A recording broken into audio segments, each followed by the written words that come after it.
जय श्री कृष्ण साथियों। आज हम आपके सम्मुख श्री मद् भगवत गीता के प्रथम अध्याय को लेकर आए हैं, जो इस प्रकार है। ओम नमो भगवते वासुदेवाय वासुदेव विश्वेश्वराय आदि पुरुष अपरंपार अलेख पुरुषाय नमः। ओम जगत बंधु ज्योति स्वरूप जिए की जानन हर हरियस मांगन आयो दास प्रभु के द्वार। भगवान श्री कृष्ण जी ने अर्जुन को जो गीता का ज्ञान दिया सो वह मुझे मिले। हे भवभंजन श्री कृष्ण जी, यह दास मांगता है, हे प्रभु, गीता ज्ञान के उच्चारण करने से तुम्हारे भक्त पूर्ण ब्रह्म को पाते हैं। प्रभु, मैं आपकी शरण में आया हूँ और दीन गरीब हूँ और आप परम प्रवीण और दुख भंजन हो।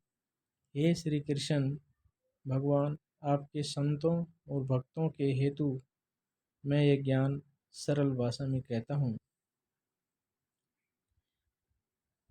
तो इस प्रकार से गीता के ज्ञान की कथा प्रारंभ होती है। जब कौरव पांडव महाभारत के युद्ध को चले तब धृतराष्ट्र ने कहा, मैं भी युद्ध को देखना चाहूँगा। तब श्री व्यास जी ने कहा, हे राजन, नेत्रों के बिना युद्ध कैसे देखोगे। राजा धृतराष्ट्र ने कहा, देखूंगा नहीं तो श्रवण ही करूँगा। तब व्यास जी ने कहा, हे राजन, तेरा सारथी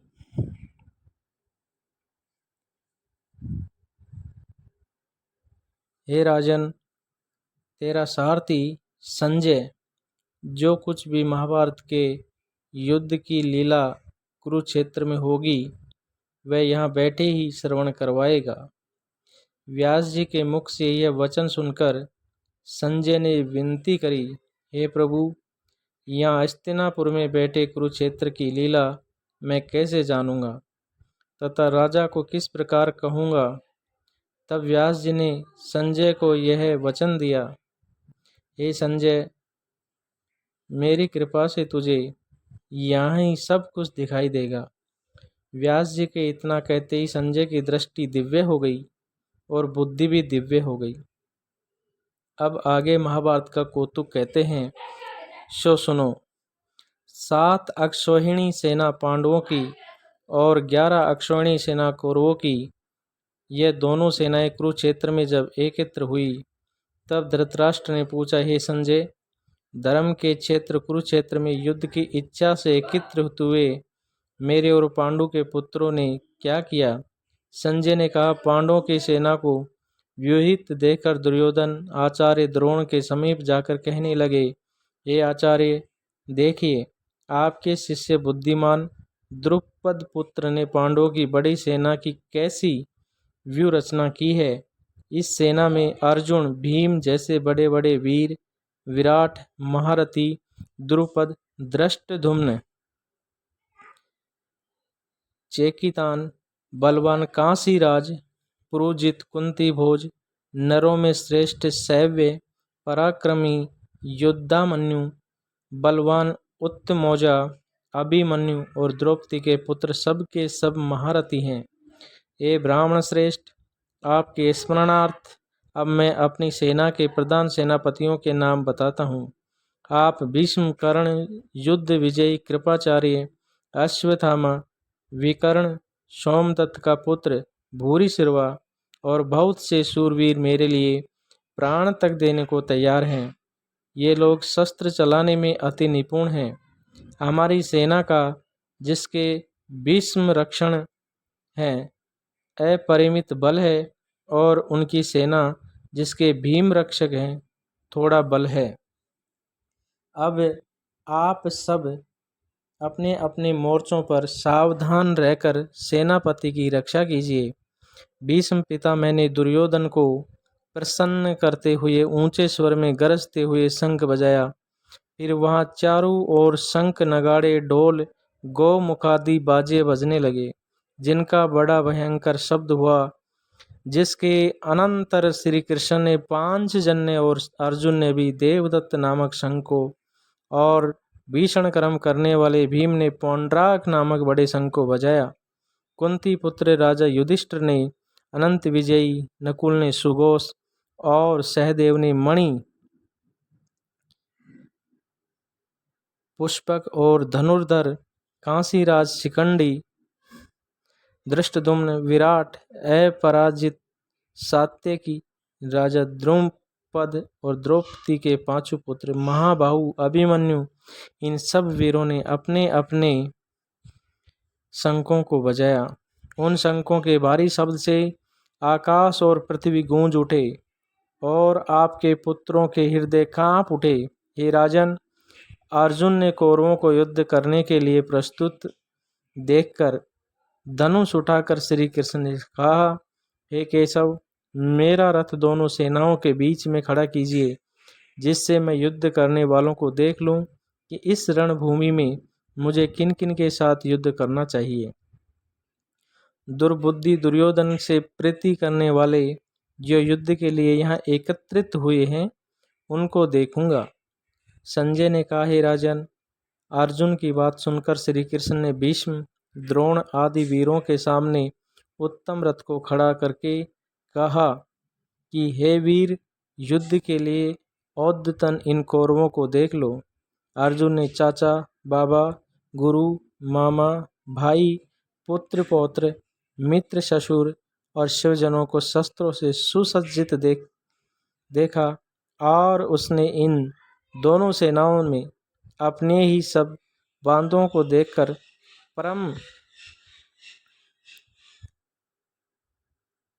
दयाद्री होते हुए ये वचन कहे, हे कृष्ण, युद्ध में आए हुए इन अपने बंधुओं को देखकर मेरे अंग ढीले होते जाते हैं और मुख सूखा जा रहा है। मेरा शरीर बेकल होता है, गांडीव हाथ से गिरा जाता है। हे केशव, मुझ में यहाँ खड़े रहने का सामर्थ्य नहीं है और सब लक्षण में उल्टे देख रहा हूँ, और संग्राम में अपने स्वजनों का वध करके कोई लाभ नहीं होगा। हे कृष्ण, मैं जीत, राज्य और सुख भी नहीं चाहता हूँ।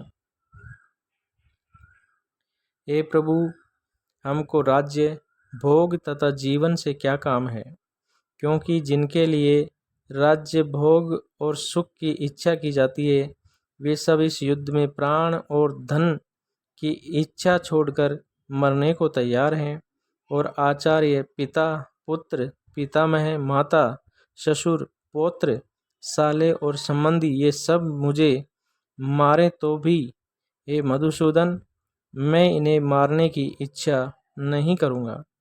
हे जनार्दन, त्रिलोकी के राज्य के लिए भी मैं इन्हें मारना नहीं चाहता, फिर इस पृथ्वी के राज्य के लिए तो कहना ही क्या।